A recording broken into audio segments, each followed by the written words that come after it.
just an unboxing video for people that don't understand what this is, I guess. It's just a 12-volt auto fuse. This is not an auto resetting one, it's just an auto fuse where you can just basically turn it back on once it's cooled off. When it blows, when any fuse blows, give it some time to cool off. No instructions, so it's self-explanatory, I guess. So, this will be your battery. It says battery on there. Battery line. And this will be our auxiliary. So basically from the car battery or four-wheeler battery to there, and then this to your other device.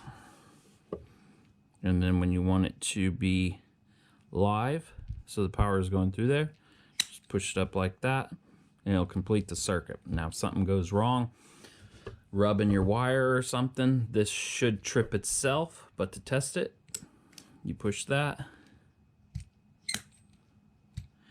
you push that, and it pops right out, meaning that there should be no connection between there.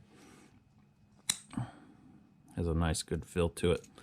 Comes with looks like probably a 10mm nut you can take off. This basically just covers up the top of the nut. Doesn't cover up much more than that.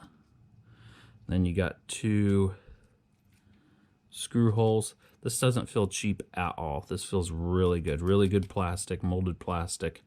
I like that it's has a gap under there for some air to go through in case it's getting hot or something. It is 30 amps, so it does handle a lot. And it looks like there is a screw going there. I don't think you can service this at all.